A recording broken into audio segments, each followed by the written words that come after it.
안녕하세요. 이윤기 형제입니다. 이게 매주 수요일마다 제가 참여를 하지는 못하지만 이렇게 가끔 있긴 하지만 수요일에 오게 되면 참 기뻐요. 왜 기쁜 줄 아세요?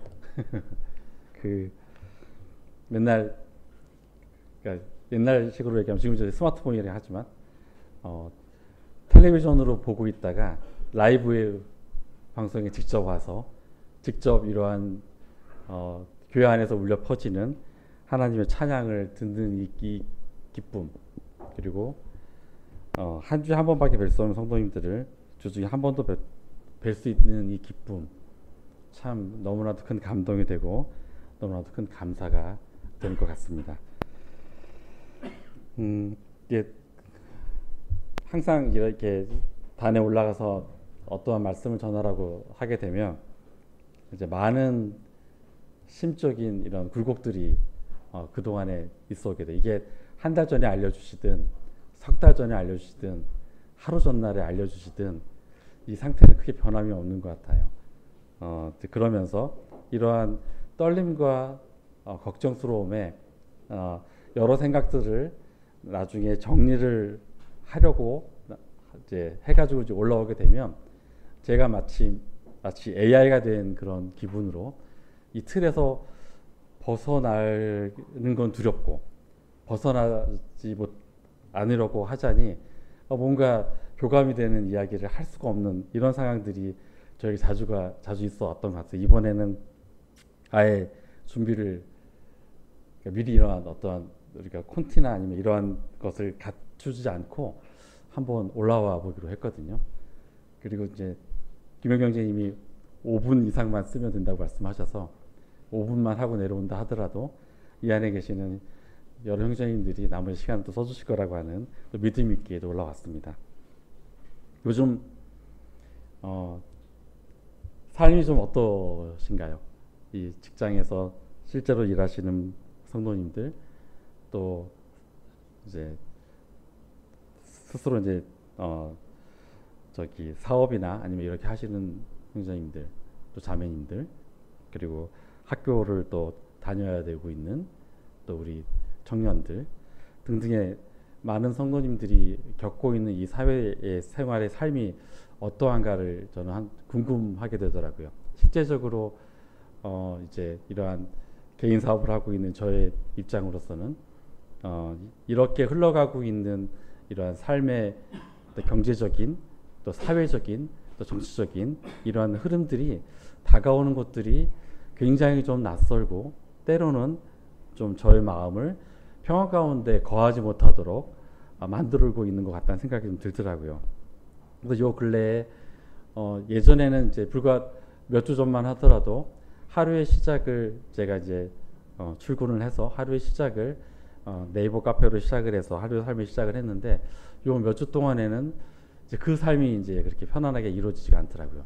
바빠서가 아니라 오히려 이러한 그 일의 강도나 이런 것들은 많이 약해져 있는데 오히려 이러한 것들로 인해서 제 마음을 쉬지 못하게 하는 그러한 연약함 이런 것들이 아마 크게 작용을 하고 있지 않았나 싶은 생각이 좀 들더라고요.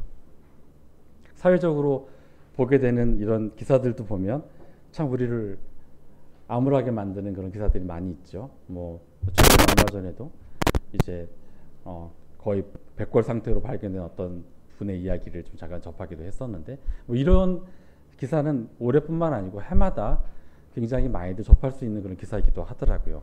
근데 이제 그런 분들 그렇게 돌아가신 분의 집안에 보면 로또가 복권이 1,000장 넘게 이렇게 쌓여져 있는 모습을 이렇게 언론을 통해서 보게 되면서 얼마나 저 과정까지 그러니까 거치는 과정이 얼마나 힘들었을까.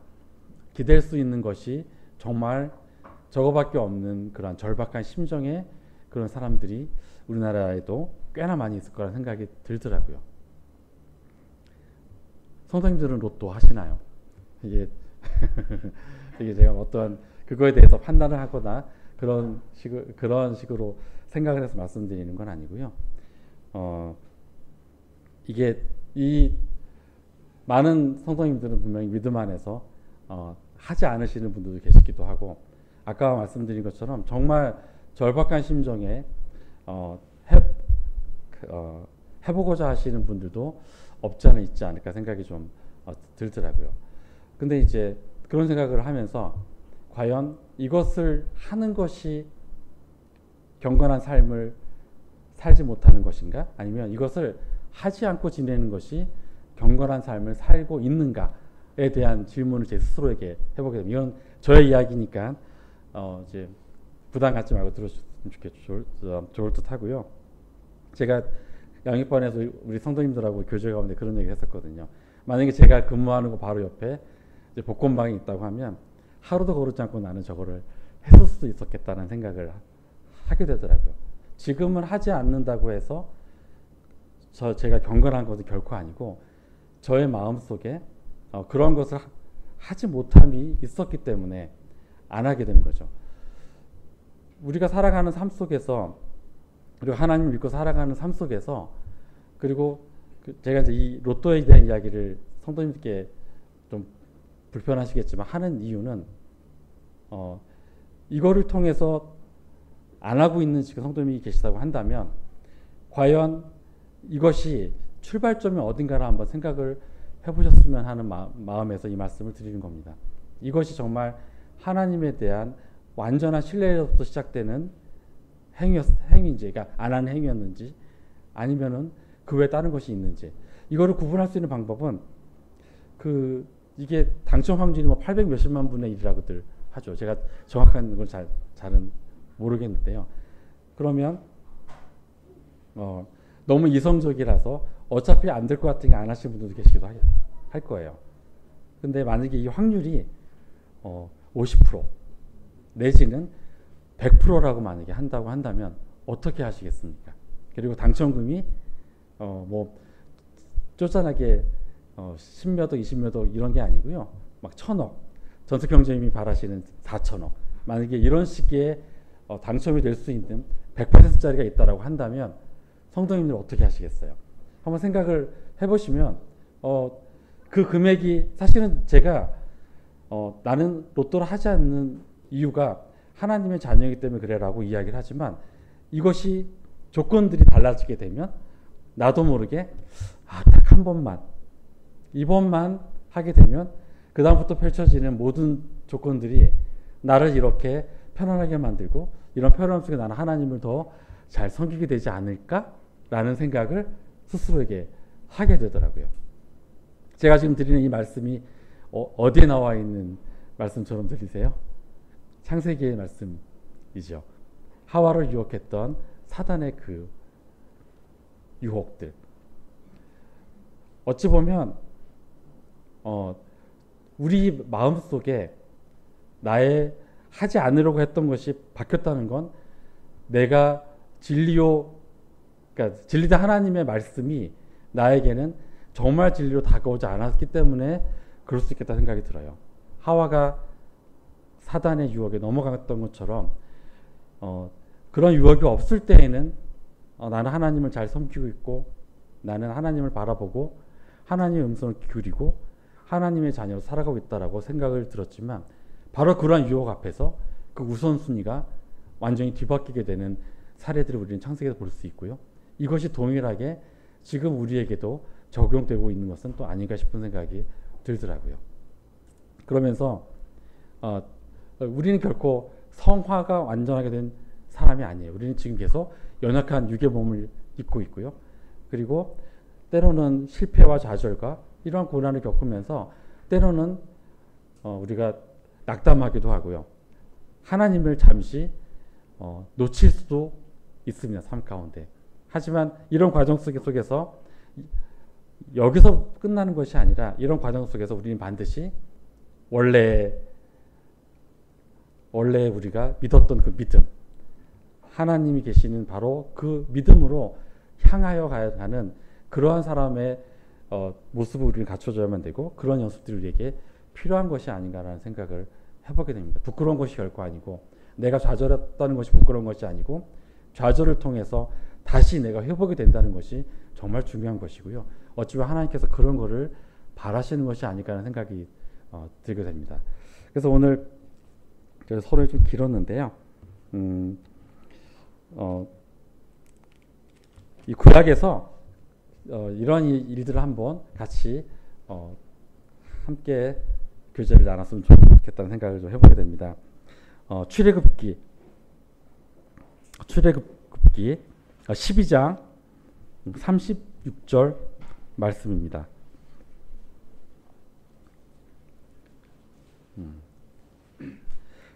제가 읽도록 하겠습니다.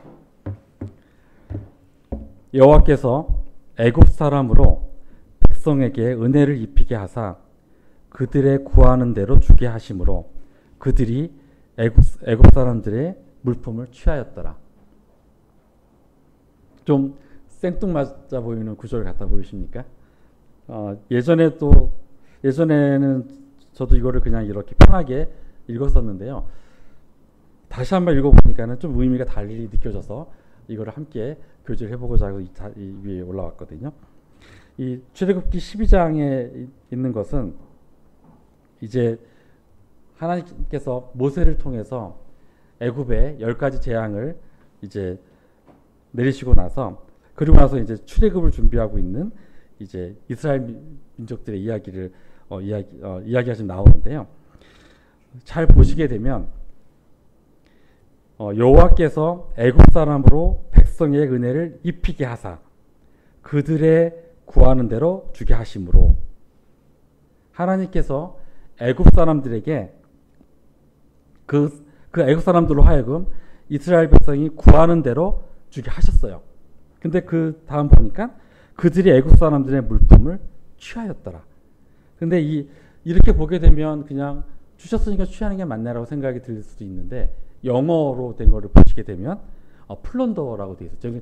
제가 가지고 있는 킹 제임스 버전인데 NIV에도 플런더라고 되어 있는 것 같고요. 어떤 데는 뭐 스포이라고 하기도 하는데 플런더라고 하는 뜻은 약탈하다입니다. 하나님께서 은혜를 주셔서 그들로 하여금 이스라엘 백성에게 주게 하셨는데 이스라엘 백성은 약탈을 했습니다.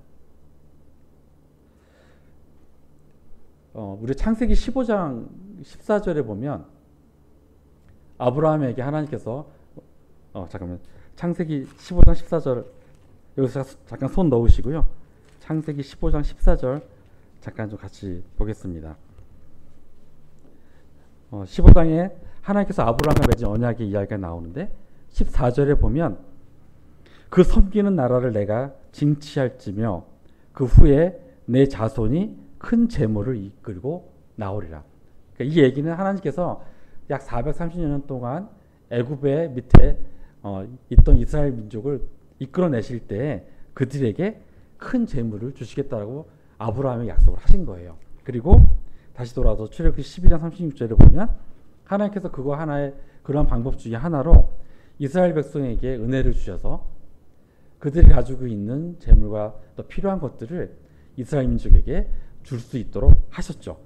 근데 이스라엘 백성은 약탈을 했어요. 기다리지 못하는 거죠. 이제 이 나라를 떠나야 되는 이스라엘 민족에게는 조급함이 있었던 거고 자기가 굉장히 강했던 거예요. 하나님께서 주신 거를 감사함으로 받지를 못하고 이거를 약탈을 한 거죠. 그래서 이 재물을 가지고 출애굽을 하게 됩니다.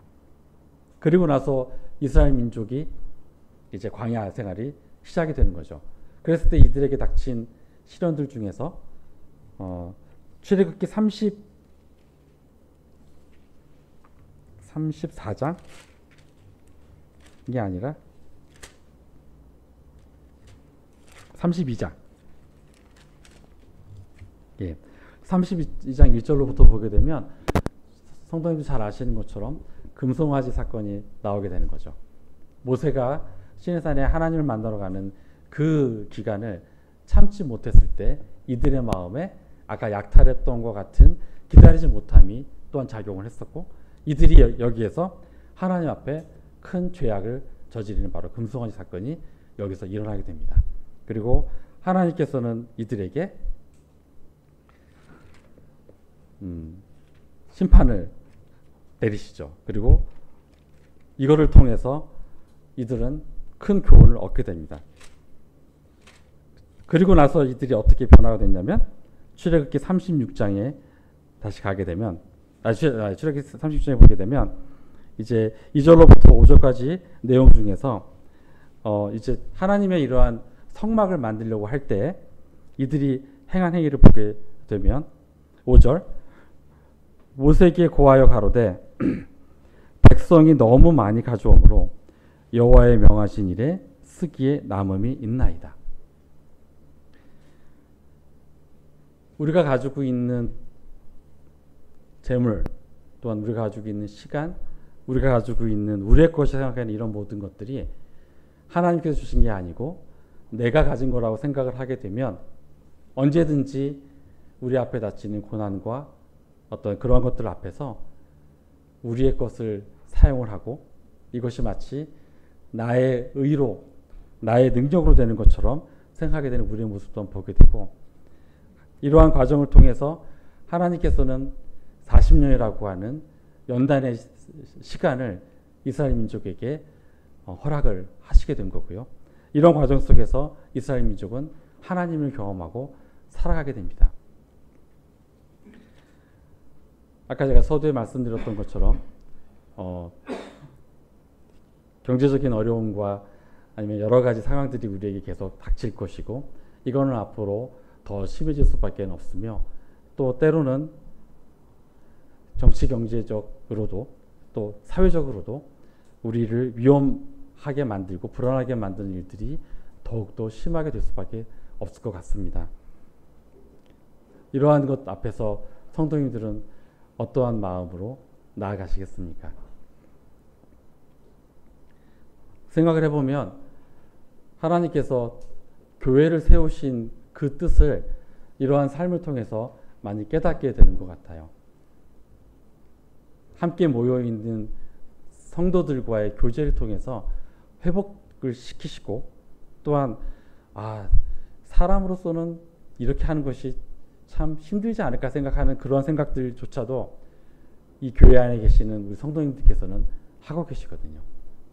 우리를 서로를 보게 하시고 그 서로 안에서 하나님께 달려가고 있는 그런 모습들을 통해서 우리를 또한 돌아보게 하시고 우리의 연약함을 이끌어주시는 하나님의 그 사랑을 교회를 통해서 또한 보게 됩니다.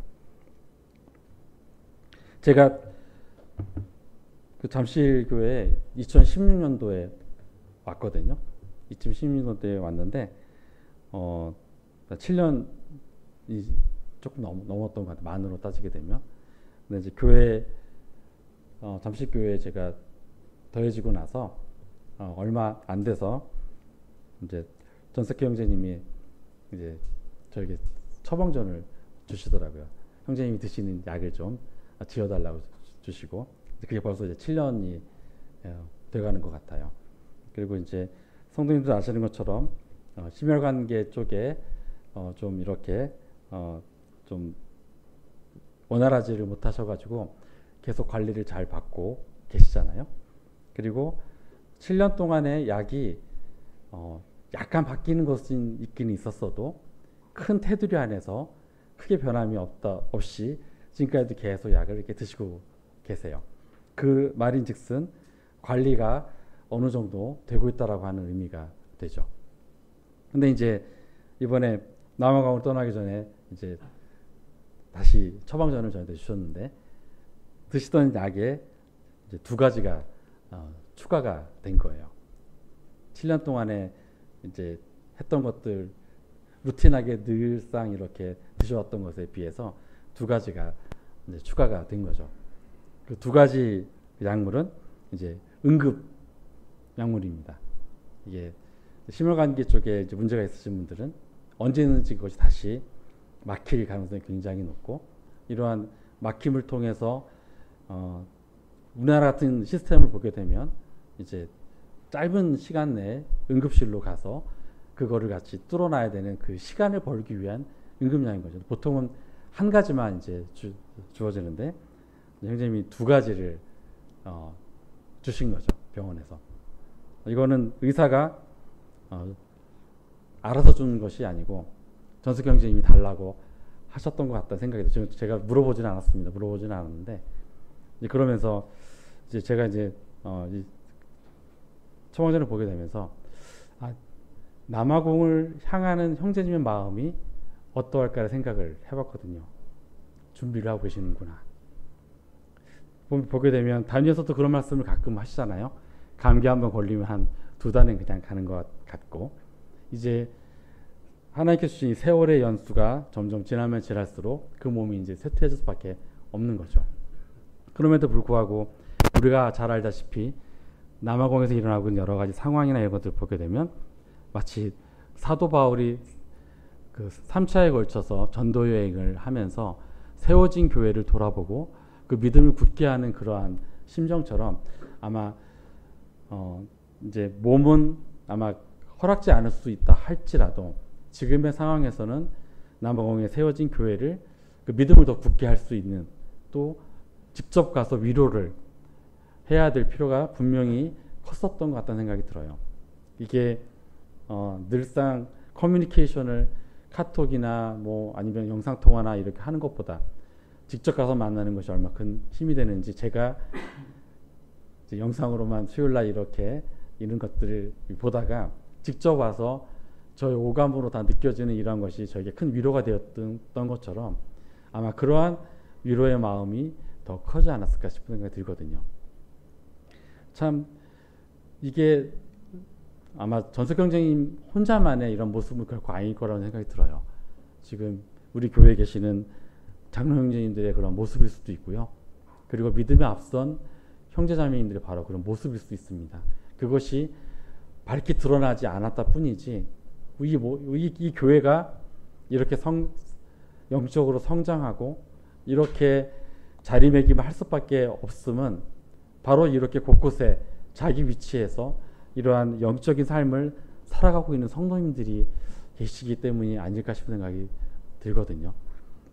지금은 이러한 삶 속에서 묻혀있는 우리들에게는 이러한 것이 어떠한 의미인지 내가 여기서 대체 뭘 느끼고 있는지를 잘 모를 수도 있지만 시나브로라는 말이 있잖아요. 알게 모르게 조금씩 나도 모르게 성장해 돼가는 모습들. 지금 우리 청년들의 모습들을 보시면 다들 수긍을 하실 거라고 생각이 듭니다. 너무나도 힘이 돼요. 제가 직접적으로 청년들을 붙들고 청년들 앞에서 이런 말을 제가 한 적은 한 번도 없지만 이러한 것이 은연중에 계속 마음속에 들어오고 교회의 성장을 통해서 제 자신을 또한 채찍질하게 되고요. 거기에 보조를 맞추기 위해서 함께 성장하기 위해서 항상 저에게 그러한 것이 하나의 큰 힘이 되고 있다는 생각을 좀 많이 하게 되더라고요. 이것이 부단 저만의 생각이었을까요? 저는 그렇게 생각하지 않습니다. 이 교회에 계시는 이 교회에 몸담고 있는 예수 그리스도가 그 안에 거하고 계시는 모든 성도님의 생각이 그러하지 않을까 싶은 생각이 들어요. 이제 제가 이 출애굽기에 나와 있는 이 말씀을 성도님들과 꼭 나누고 싶었던 것은 우리에게 닥쳐져 있는 여러 상황들이 우리를 굉장히 조바심 나게 하고 우리를 인내하지 못하게 하는 상황들이 굉장히 많이 있을 겁니다. 이런 상황에서 우리는 하나님께서 주심을 참고 기다리고 받지를 못하고 먼저 나가서 손을 뻗고 우리가 먼저 취하는, 그러므로 결국 감사할 줄 몰라서 우상인 금송아지를 세우게 되는 이러한 우를 범하는 이스라엘 민족을 닮아가시겠습니까?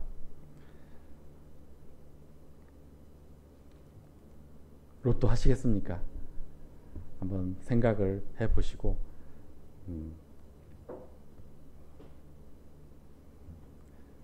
그러셨으면 좋겠다는 생각이 들어서 올라왔습니다. 30분까지 하려고 제가 작정하고 올라왔기 때문에 여기서 말씀 마치도록 하겠습니다. 감사합니다. 안녕하세요. 네, 남아공 단기 선교팀 잘 도착했고, 그리고 과로 잘 출발했다고 기도 부탁 오는 메시지를 저희들이 지금 톡방을 통해서 확인하고 있는데요.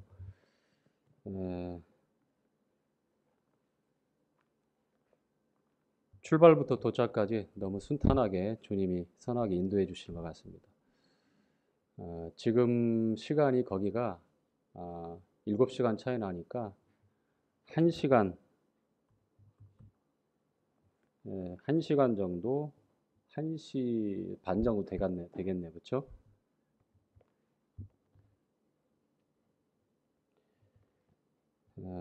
아마 시차 적응하는 것 때문에 조금씩은 힘들 거예요, 아마.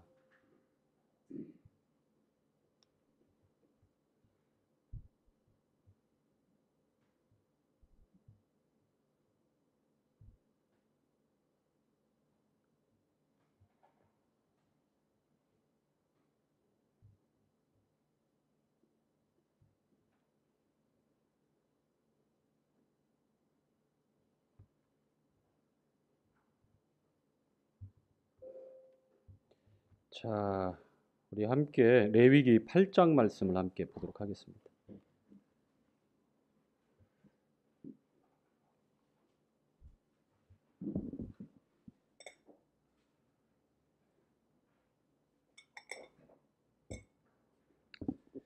자, 8장 우리가 교제하기 전에 오늘 아마 얼굴이 제일로 환한 사람이 한 명 있을 텐데 혹시 저기 성도님들 발견했습니까?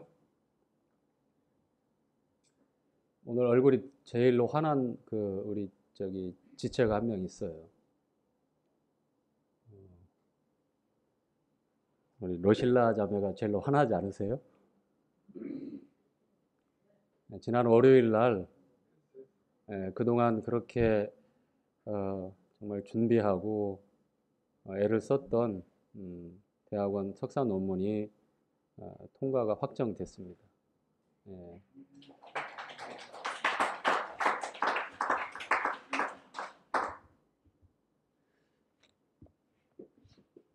그래서 제가 오늘 수요 집회 때 혹시 단에 올라가면 성도님들한테 알리겠다고 했더니 살짝만 알리라고 그래서 뭐 제가 아는 거 뭐 더 이상 뭐 알릴 내용도 없고 그냥 통화하고 너무 반갑고 축하할 일이어서 이 자리를 들어서 고생 많았고 또 성실하게 그동안 잘 준비해서 다 내용이 괜찮다 그리고 교수님들로부터 그 칭찬도 있었던 그런 결과가 나왔다고 합니다.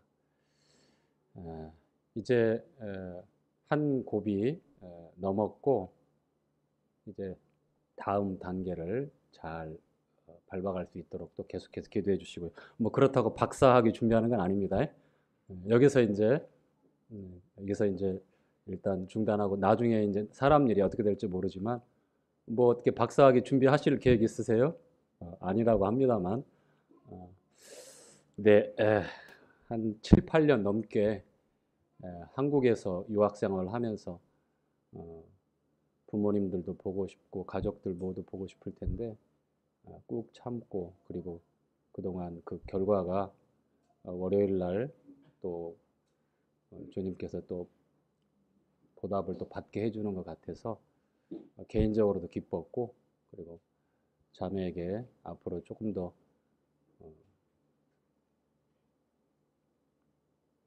편안한 그러한 길이 열렸으면 좋겠습니다. 뭐 꽃길은 아니지만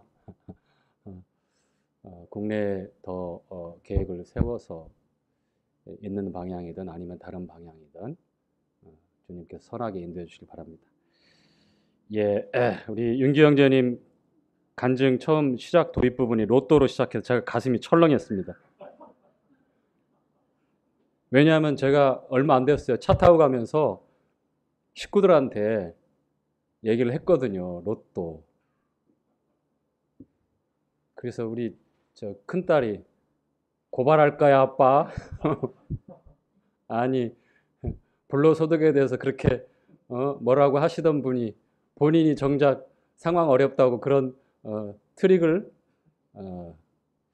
그래요. 저기 아마 사업하시고 또 혹은 자영업 하시고 그러시는 분들은 지금 경기가 얼만큼 곤두박질을 쳐 있고 힘들다는 거를 아마 다들 공감하실 텐데, 그리고 앞으로 뭐 무지개가 뜰까라는 어떤 기대를 하기가 쉽지 않아요. 갈수록 좀 어려워지는 상황인데, 이제 다른 그 방법으로, 그리고 다른 삶의 또 지혜를 통해서 자족의 비결도 배워야 될 것 같고, 그리고 내가 어려운 내 형편만 보고서 주변 바라보지 못하는 어리석은 그런 눈을 범해도 안 될 것 같고요. 교회 안에는 훨씬 더 힘들고 또 어려워하는 그런 지체들이 있다고 하는 사실들을 꼭 기억해 주셨으면 좋겠습니다. 그리고 사실 우리나라에 무엇을 먹을까, 무엇을 입을까, 무엇을 마실까 그런 걱정하는 그런 나라가 아니에요. 아무리 어려워도. 그렇죠? 네, 그렇죠. 그러니까 당장에 어떤 그 생존의 어떤 문제가 닥치면 진짜 어렵다고 하는 거지. 사실은 지금 무엇을 입을까부터 한번 얘기해 볼까요? 옷장에 엄청나게 많아요, 옷이. 근데 입을 게 없다고 그래, 맨날. 냉장고, 냉동실에 가득가득 식재료로 다 채워져 있죠, 그쵸? 먹을 게 없네. 신발은요, 계절마다 두세 커리씩 종류별로 그냥 얼마나 많은지 신발장 늘 수가 없어요. 신을 게 없네. 먹을 게 없네. 입을 게 없네. 마시는 건 뭐 물뿐입니까? 음료수도 가지각색으로. 뭐 콜라, 사이다, 탄산음료. 우리 집 얘기 하는 겁니다만. 안 먹어요. 그리고 다른 걸 찾아요. 그런 시대가 아니니까 뭐 저희들의 엄살을 그렇게 너무 필 내용은 아닌데, 그래도 과거 같은 그런 꾸준한 경제 발전이 있어서 그런 혜택들을 받고, 그리고 우리가 누리는 분복들이 있는데, 그러한 그 바운더리가 많이 이제 줄어들 것이고, 그러므로 해서 불편하고 또 어려운 것들 감내해야 될 부분도 있습니다. 그동안 우리가 너무 풍족해서 감사를 잃어버렸다면 우리 삶에 조금씩 어려움을 겪게 될 때에 오히려 하나님께 우리에게 주셨던 그 좋은 것들을 잊고 살았다고 하는 그런 깨달음도 있을 수 있고, 그리고 작은 것, 그런 것들이 당연한 것이 아니라 하나님 앞에 정말 감사할 그런 은혜였구나라는 것들을 우리가 어려움을 겪게 되더라도 더 승화해서 영적으로 더 진보할 수 있는 저도, 그리고 우리 성도님들 다 그렇게 되었으면 좋겠습니다. 레위기 8장 한번 함께 보죠. 자, 레위기 8장은요, 모세 형 아론을 특별히 부르고 아론의 가족들, 그리고 아론과 그 아들들을 부르셔서 제사장으로 선별하고 또 위임하는 그러한 내용이 나와 있습니다. 이제 한번 읽어가면서 보시는데요. 1절부터 3절까지는 하나님께서 모세를 통해서 어떤 명령을 하시는 내용이 나옵니다. 함께 읽어가겠습니다. 여호와께서 시작. 여호와께서 모세에게 일러 가라사대 너는 아론과 그 아들들과 그 의복과 관유와 속죄제 숫송아지와 수양 둘과 무교병 한 광주리를 이끌고 온 회중을 회막문에 모으라. 자, 이렇게 하나님께서 모세에게 명령합니다. 아론과 그 아들들, 그리고 이제 속죄제, 번제, 화목제에 사용할 제물들, 그리고 이스라엘 모든 회중들을 회막, 성막 앞으로 다 모일 것을 이렇게 명령하고 있는 내용입니다. 그 다음에 4절부터 9절까지 내용을 볼 텐데요. 이제 제사장들이 입는 의복, 성의, 제사장의 의복의 착용법에 관한 말씀이 나옵니다. 4절부터 한번 보겠습니다. 자, 읽죠. 시작. 모세가 여호와께서 자기에게 명하신 대로 하매 회중이 회막문에 모인지라. 모세가 회중에게 이르되 여호와께서 행하라고 명하신 것이 이러하니라 하고 아론과 그 아들들을 데려다가 물로 그들을 씻기고 아론에게 속옷을 입히며 띠를 띄우고 겉옷을 입히며 에봇을 더하고 에봇에 기묘하게 짠 띠를 띄워서 에봇을 몸에 메고 흉패를 붙이고 흉패에 우림과 둠밈을 넣고 그 머리에 관을 씌우고 그 관 위 전면에 금패를 붙이니 곧 거룩한 관이라. 여호와께서 모세에게 명하심과 같았더라. 예, 잠깐 제가 그 이미지 스크랩한 거를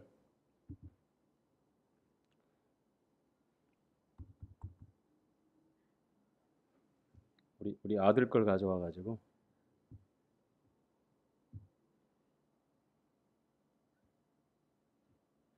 자, 좀 화면이 부정확한데 좀 참고해서 봐주시고 이게 이제 전체적으로 이게 그 성막을 축소해서 모형으로 만들어 놓은 겁니다. 이게. 자, 이게 성막이 안에 있고 그 위에 구름 기둥이 있고 그리고 성막을 둘러서서 직사각형 형태의 이런 휘장들이 둘러 있고 여기가 동편 출입구입니다. 동편 제사장들이 있죠. 사람들이 백성들이 뭐 제물들을 끌고 오고 있죠. 그 안에 들어가니까 백성들이 소도 끌고 오고 뭐 제물들을 끌고 옵니다. 바로 첫 번째 나타나는 게 번제단이에요. 번제단. 그리고 그 앞에 물두멍이 있습니다. 물두멍 지나면 이제 성막, 회막이라고 하는데 휘장을 젖히고 들어가면 첫 번째 나타나는 게 외소, 성소라고 그러고 그리고 휘장을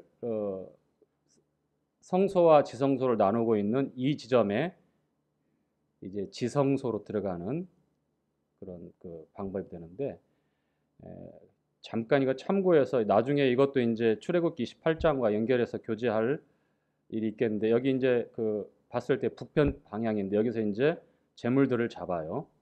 제물들을 잡고 그다음에 이쪽은 제사장들이 제물을 제사장 몫으로 거제, 요제, 화목제 일부 부분을 먹고 있는 내용들입니다.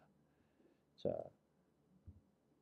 요거는 지금 성막의 단면도예요. 자, 동편 출입했을 때 번제단 물두멍 통하고 들어갔을 때 이제 성수에 들어가면 오른쪽에 떡상이 있고 왼쪽에 메노라라고 하는 촛대가 있고 그리고 지성소와 성소를 나누는 휘장이 있는데 그 정중앙에 향단이 있어요. 분향단. 그리고 그 안에 지성소 안에 법궤가 놓여 있습니다. 이런 형태로 되어 있고 그 다음에 이게 이제 그 번제단입니다. 번제단. 이것이 이제 물두멍 제사장들. 이 물두멍은 회막에서 수종두는 여인들 있죠. 여인들의 거울, 동거울 그걸로 만들었어요. 요한일서 1장 8절 9절에 관한 자백에 관한 그리고 요한복음 13장에서 주님께서 제자들의 발을 씻기실 때에 했던 그 말씀과 연결해서 보는 거고요. 이 번제단은 사실 심판을 상징해요. 항상 성막의 기구 중에 동으로 제작한 것들은 다 심판에 관계된 겁니다. 브론즈, 동으로 만들어진 것. 은은 구속을 나타내고 속량, 값을 지불하는 걸 나타내고 금은 영광을 나타내고 거룩을 나타내는 겁니다. 이런 이제 금속들의 성분들이 내용들이 있는데 자, 그다음에 이제 성소에 들어갔을 때에 오른쪽에 이처럼 이렇게 떡상이 있어요. 6개씩 두 줄로 되어 있습니다. 이렇게 진설병이라고 합니다. 아침 저녁으로 이렇게 계속해서 바꿔냅니다. 이게 이제 제사장들만 먹을 수 있고 다윗이 사울에게 쫓길 때에 제사장에게 부탁해서 여인을 가까이 안 했으면 다윗을 포함해서 다른 청년들이 함께 먹을 수 있도록 내줬던 빵이기도 하고요. 자, 그 다음에 왼편에 보면 메노라라고 하는 촛대가 있습니다. 계시록 1장에 보니까 7 금촛대, 촛대는 교회라고 말씀하고 있죠. 자, 그 다음에 성소 들어가기 전 휘장 앞에 정면으로 있는 게 향단입니다. 성도들의 기도, 주님 앞에 또 중보하는 내용이고, 그 다음에 지성소 안에 바로 이처럼 법궤가 있는데, 이게 양쪽에 지금 가로질러 가지고 이렇게 두 조각목으로 되어 있죠. 금고래. 이거 이동할 때에 끼울 수 있도록 한 거고, 원래 이제 안치할 때는 다 한쪽에 놓게 되고요. 따로 구분해서. 자, 이 법궤 위에 이 뚜껑이 요게 시은소, 시은좌라고 하는 겁니다. 금으로 되어져 있고요. 여기에 대제사장이 7월 10일 유대력 종교력으로 욤키푸르라고 하는 대속죄일 때 가서 양의 피를 7번 뿌리게 돼요. 7번.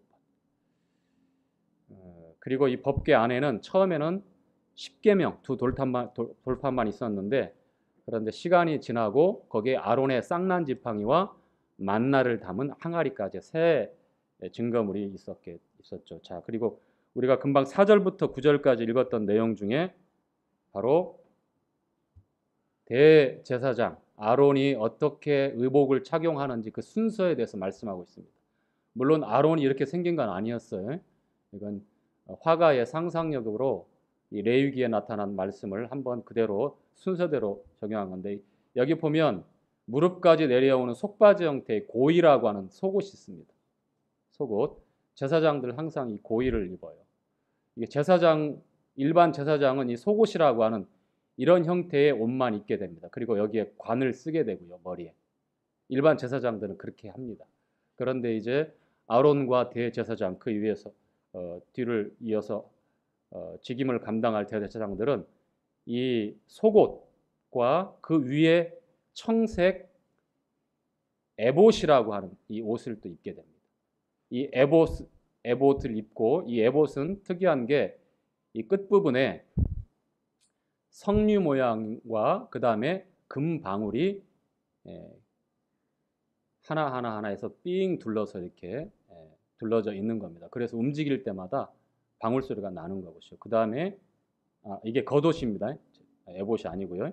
청색 겉옷. 그리고 이제 앞치마 형태의 에봇. 총 4가지 색깔, 5가지로 볼 수 있겠네요. 금실, 청색실, 자색실, 홍색실, 그리고 고운 배실, 이렇게 5가지 실로 이거를 다 짜는 겁니다. 이렇게 뜨개질 식으로 해서 만드는 거예요. 에봇, 띠, 그리고 우리가 지난 시간에 교제했던 흉패, 보석이 3개, 4줄씩 해서 제사장의 가슴에 이 판결 흉패가 채워지게 되는데, 이 안에 우림과 둠밈이라고 하는 하얀 그리고 검은 돌을 넣게 돼요. 제비 뽑기 할 때 하나님의 뜻을 구하고 분별할 때 그렇게 했던 돌이 이 안에 들어가고요. 이 보석은 대제사장의 가슴에 있는 이 보석은 교회를 나타낸다고 말씀을 드렸죠. 예. 그리고 이제 모자에 대해서는 이 2가지 이제 그 주장이 있어요. 하나는 삼각 형태, 하나는 터빈 형태. 근데 어느 것이 정확하다고 분별하기는 이른데, 어느 것이 되었든 간에 이런 형태의 모자를 쓰게 되고, 그 모자 전면에 이마 부분에 금으로 이렇게 띠를 만드는데, 이마에 여호와께 성결이라고 하는 글을 새겨서 그렇게 합니다. 그래서 옷을 입고 또 갖추게 되면 이러한 형태의 모양이 나오게 된다. 이렇게 해서 참고해서 그려놓은 그런 내용이고요. 그 다음에 아까 요거에 입각해서 그려놓은 모양은 또 이런 형태로 좀 진하게. 근데 제가 가만히 비교해 보니까 요 그림이 조금 더 인자하게 보이더라고요. 요 그림은 그냥 죄 지으면 단칼에 베어버릴 것처럼 아주 무섭게 그렇게 좀 색깔이 진해서 그런 건지 여담이고요. 자, 이런 형태의 대제사장의 의복을 갖추게 됩니다. 관유라고 하는 특별히 위임식 때 사용했던 그런 기름을 어노인팅 기름을 준비해 가지고 이제 기름 부음을 또 하게 됩니다. 자, 계속해서 보시죠.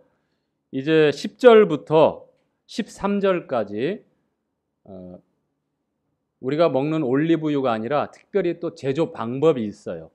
위임식 때 사용하는 또 성막에서 사용해야 되는 기름에 관유를 부을 것을 또 말씀합니다. 함께 읽어가지고 10절부터 13절까지 시작. 모세가 관유를 취하여 장막과 그 안에 있는 모든 것에 발라 거룩하게 하고 또 단에 7번 뿌리고 또 그 단과 그 모든 기구와 물두멍과 그 받침대에 발라 거룩하게 하고 또 관유로 아론의 머리에 부어 발라 거룩하게 하고 모세가 또 아론의 아들들을 데려다가 그들에게 속옷을 입히고 관을 씌웠으니 여호와께서 모세에게 명하심과 같았더라. 자, 왜 이렇게 의복을 갖추어서 하나님 앞에 제사 드릴 수 있도록 그렇게 그런 절차를 밟았을 것 같습니까?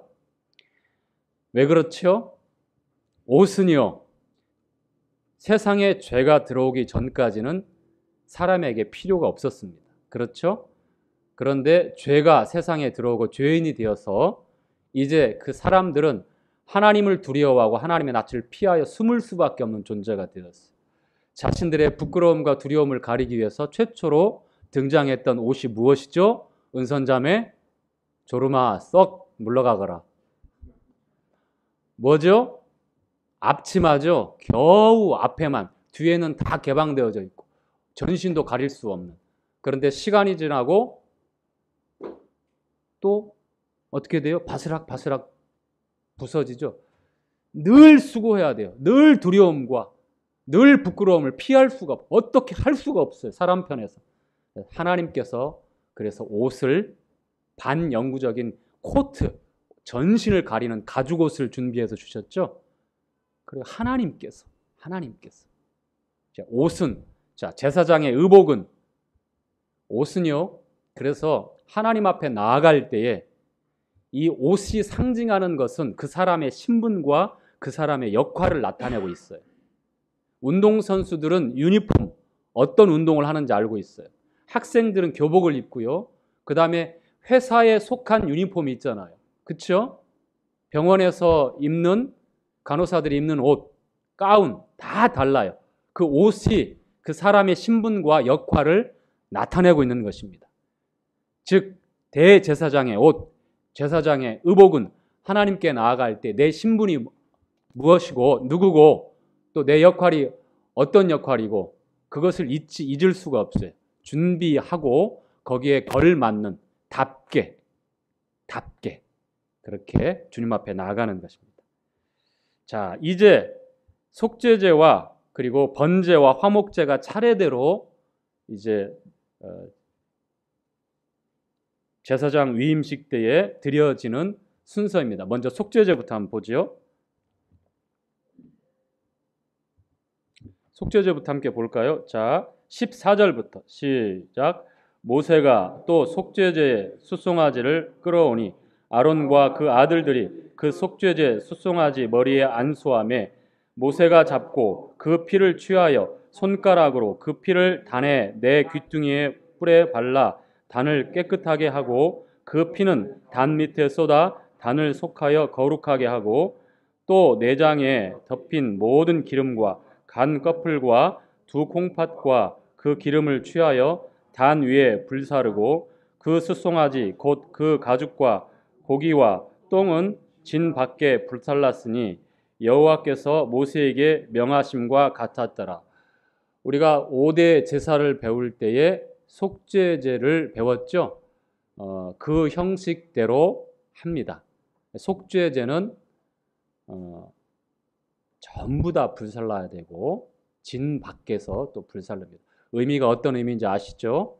그리고 그 피를 가지고 7번 성소에 들어가서 또 찍어서 뿌려야 되는 것들, 또 단에 부어서 정결케 하는 것들.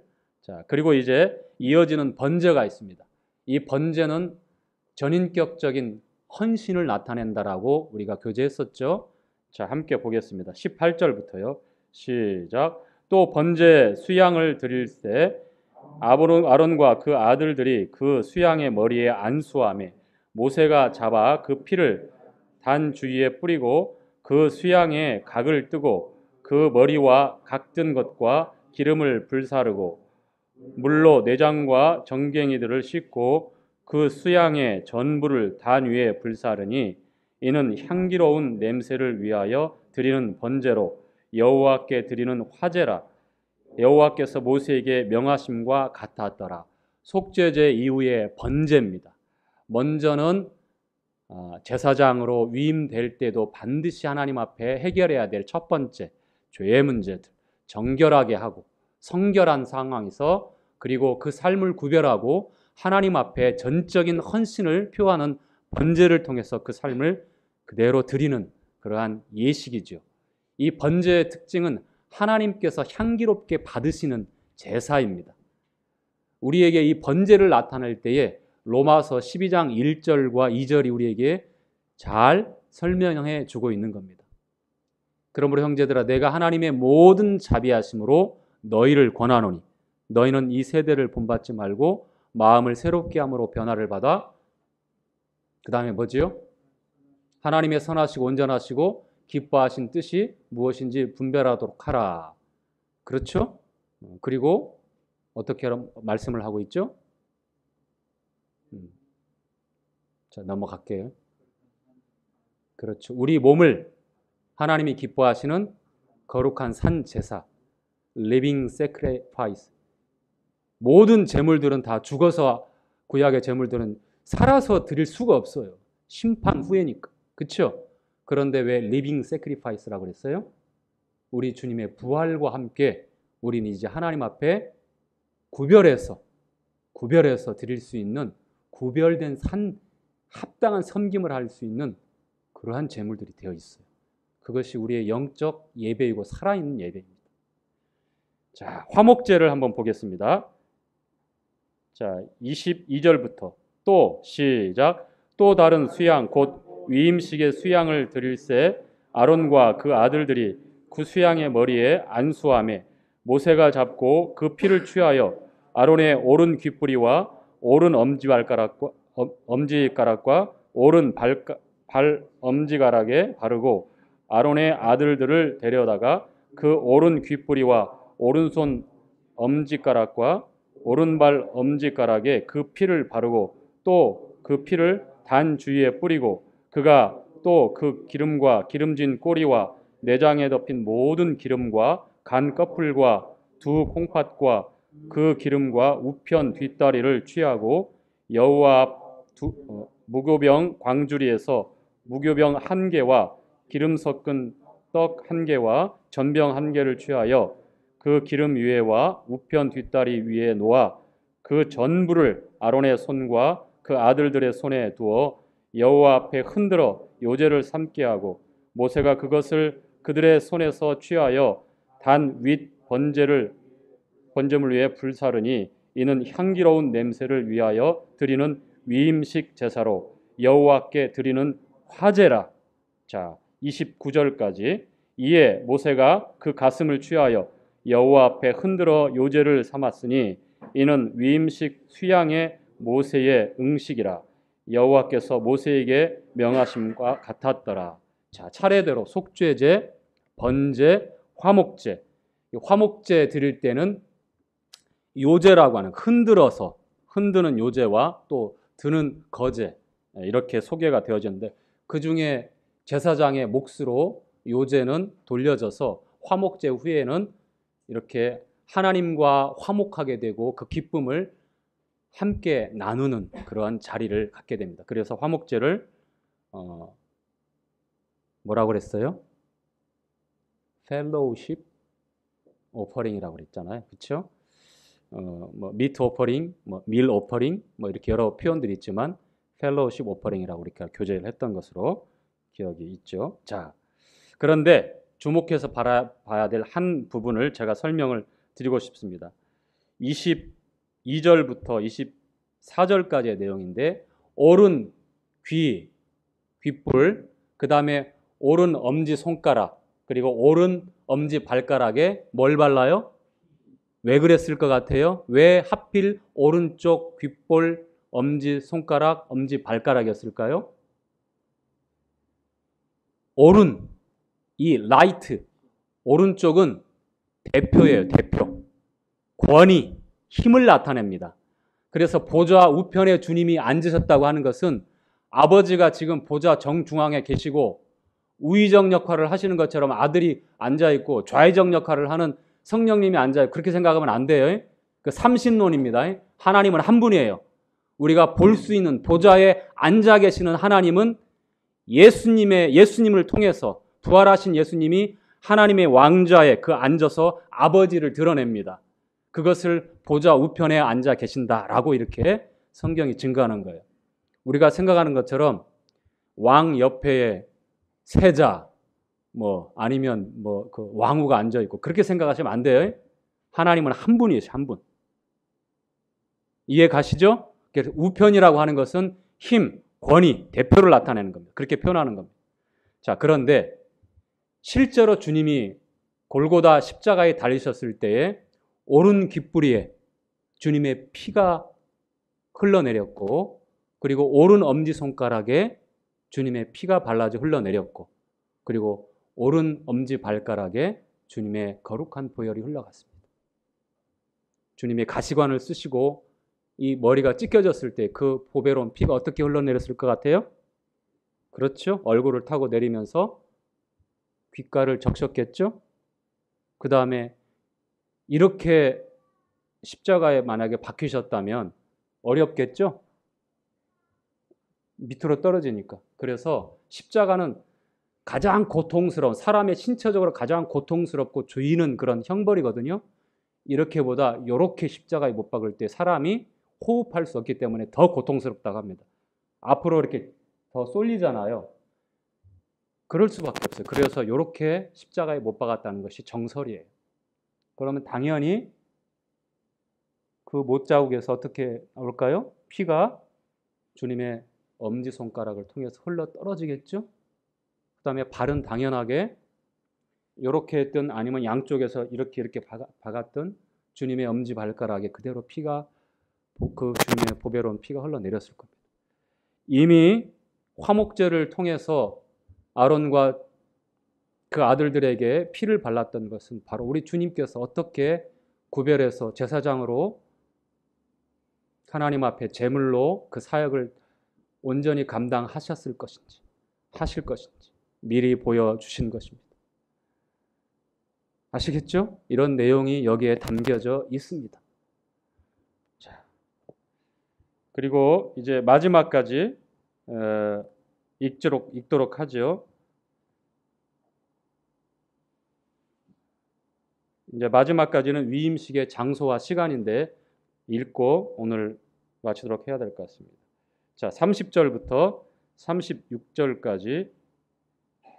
자, 시작. 모세가 관유와 단위의 피를 취하여 아론과 그 옷과 그 아들들과 그 아들들의 옷에 뿌려서 아론과 그 옷과 그 아들들과 그 아들들의 옷을 거룩하게 하고 아론과 그 아들들에게 이르되 내게 이미 명하기를 아론과 그 아들들을 먹으라 하셨은즉 너희는 회막문에 그 고기를 삶아 위임식 광주리 안에 떡과 아울러 그곳에서 먹고 고기와 떡의 나머지는 불사를 지며 위임식은 7일 동안 행하나니 위임식이 마치는 날까지 7일 동안은 회막문에 나가지 말라. 오늘날 행한 것은 여호와께서 너희를 위하여 속하게 하시려고 명하신 것이니 너희는 7주야를 회막문에 거하라. 여호와의 부탁을 지키라.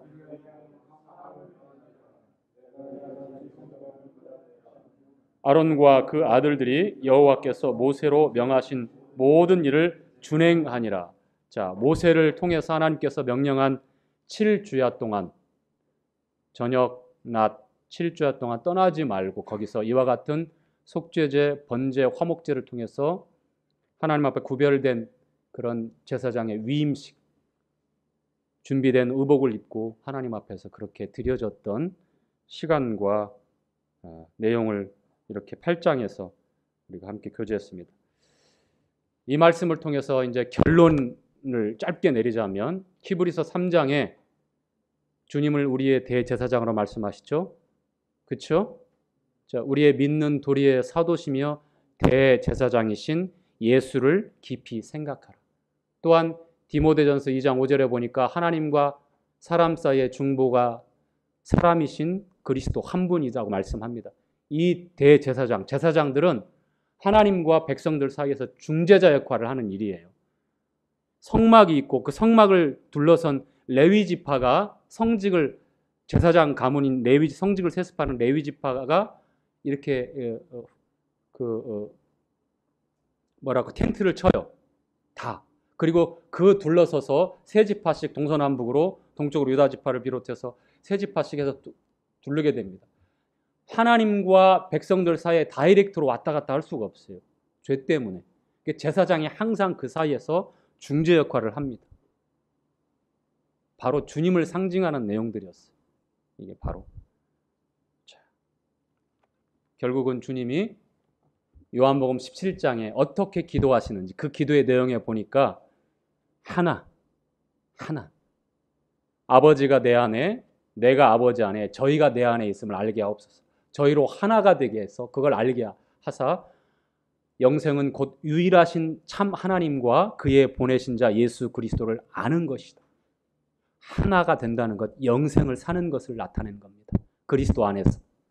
이것을 위해서 대제사장으로서 우리를 위하여 간구하시고 중보하셨고 오른쪽 귓불이에 오른 엄지손가락에 오른 엄지발가락에 그 보배로운 피를 골고다 십자가에서 그렇게 묻히시고 저희를 위하여 속죄제로 또 번제로 화목제로 거룩한 제물 되셨다는 것을 우리는 기억하시고 이제는 우리가 하나님 앞에 제사장으로 구별되어서 이제 왕가의 제사장이라고 말씀하고 있죠.